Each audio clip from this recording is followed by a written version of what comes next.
বিমান বসু বামফ্রন্টের প্রথম দফার প্রার্থী তালিকা ঘোষণা করেছে, সেখানে খড়গ্রাম বিধানসভা কেন্দ্র থেকে তোমার নাম ঘোষণা করা হয়েছে।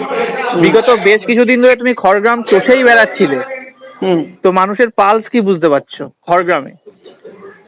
খড়গ্রাম, এখানে আমার জন্ম এবং ছোট থেকে আমার ছাত্র আন্দোলন, আমার যুব আন্দোলন সবকিছুই হচ্ছে খড়গ্রামের মাটিতে। পরবর্তী ক্ষেত্রে গণ আন্দোলন খড়গ্রামের মাটিতেই আমরা বড় হয়েছি। 1977 সাল থেকে টানা 2011 সাল পর্যন্ত, প্রথমে 77 সালে কমরেড দীনবন্ধু মাঝি, 87 সালে কমরেড বিশ্বনাথ মণ্ডল এবং 2006 সালে শেষ আমার বাবা মানবেন্দ্রনাথ শাহ, তিনজন বামফ্রন্টের বিধায়ক ছিলেন। পরবর্তী শেষে তৃণমূলের বিধায়ক।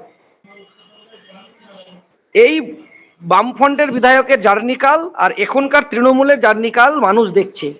অতএব পশ্চিম বাংলার এবং গোটা খড়গ্রাম বিধানসভার বামপন্থীদের উপরে আস্থা এবং ভরসা, বিশ্বাস বেড়েছে। তাই তো আজকের যে প্রার্থী ঘোষণা হবার সঙ্গে সঙ্গেই খড়গ্রাম পার্টি অফিসে হাজার হাজার কর্মীদের ভিড় এবং মিছিল, উচ্ছ্বাস, দেওয়াল লিখন শুরু হয়ে গেছে গোটা বিধানসভা এলাকা জুড়ে। কিন্তু শেষ দুটো নির্বাচন যদি দেখি, শেষ কয়েকটা নির্বাচন, সেখানে কিন্তু মানে একসময় বামপন্থীদের গড় থাকলে, তুমি যেটা বলছিলে 1977 থেকে 2006 সাল অবধি, তো সেই জায়গায় কিন্তু এখন বামপন্থীদের ভোট অনেকটাই পেছনের দিকে। সেখান থেকে তুমি কতটা কামব্যাক করতে পারবে, কতটা লড়াইয়ে ফিরতে পারবে, তোমার কি মনে হয়? 2006 সালের পর, মানে 11 সালে প্রথম অল্প ভোটের ব্যবধানে আমাদের বিধায়ক হারে বামফ্রন্টের। পরবর্তী সময়ে পরপর এখানে আমরা আমাদের কংগ্রেসের প্রতীকে আমরা লড়াই করি। এখানে বামফ্রন্টের কোনো প্রতীক ছিল না লোকসভায়, বিধানসভায়। একবার মিডিলে লোকসভায় হয়েছিল। শেষ পঞ্চায়েত নির্বাচনে আমরা একটা জেলা পরিষদের নির্বাচনে লড়াই করেছিলাম, আর দুটোতে কংগ্রেস লড়াই করেছিল। খড়গ্রামের একটা জেলা পরিষদ সিটেই আমরা 16,000-এর বেশি ভোট পেয়েছিলাম। 400-500 সামান্য ভোটের ব্যবধানে আমরা হেরেছিলাম। এবং অনেকগুলো পঞ্চায়েতে আমরা, আমাদের গ্রাম পঞ্চায়েতের সদস্য জিতেছিল। তাই খড়গ্রামের মাটিতে আমরা লড়াইটা কিন্তু করতে পারি। সেটা পঞ্চায়েতে দেখাইছি 18-তে, আবার শেষ পঞ্চায়েত নির্বাচনে আমরা দেখিয়েছি।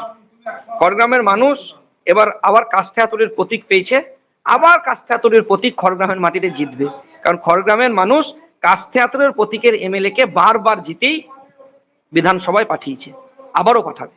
পুরো রাজ্যের নিরিখে না হলে শুধু খড়গ্রামের নিরিখে, খড়গ্রাম বিধানসভার অন্তর্গত মানুষদের তুমি কি বলছো, কি দাবি দাওয়া তাদের আশ্বাস দিচ্ছ, কি দোকানের অভাব অভিযোগ কি রয়েছে?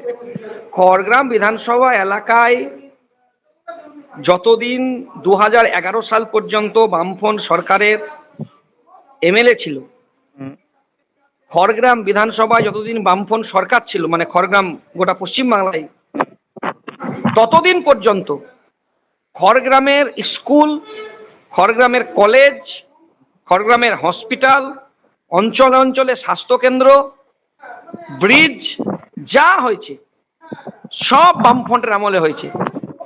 তৃণমূলের আমলে স্কুল বন্ধ হয়েছে, এসএসকে স্কুল বন্ধ হয়েছে, এমএসকে স্কুল বন্ধ হয়েছে, স্কুলে শিক্ষক নিয়োগ নাই। এখন খড়গ্রামের ছাত্রছাত্রীর সংখ্যা কমছে, খড়গ্রামে পরিযায়ী শ্রমিকের সংখ্যা বৃদ্ধি পাচ্ছে। বামফ্রন্টের সময় আমরা যাই যে বোলতুলির ব্রিজ বলেন, যে ব্রিজগুলো আমরা করেছিলাম, পরবর্তী সময়ে একটাও ব্রিজ করতে পারেনি তৃণমূল আসার পরে 15 বছরে। ব্রিজ কিন্তু এখন নতুন করে, আর এই যে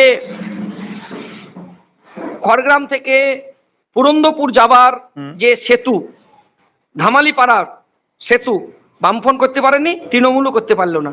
ঝিল্লির পুরাডাঙ্গার যে সেতু, বামফ্রন্ট করতে পারেনি, তৃণমূল করতে পারলো না। যাদবপুরের সেতু বামফ্রন্ট করতে পারেনি, তৃণমূল করতে পারলো না। আবার আমরা বামফ্রন্টের সময় বোলতুলি ঘাটের যে বড় ব্রিজ আমরা করেছিলাম।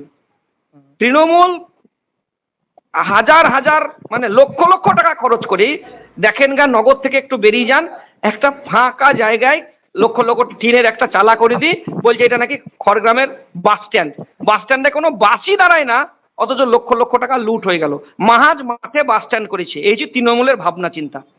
খড়গ্রামের কলেজ আমরা করেছি, আমরা বামফ্রন্ট, একটাও তো উন্নয়ন করতে পারেনি। খড়গ্রামে যদি উন্নয়ন স্তব্ধ এই 15 বছরে, খড়গ্রামের উন্নয়ন করতে পারে একমাত্র লাল ঝান্ডা। লাল ঝান্ডা ছাড়া বিকল্প কোনো রাস্তা নেই।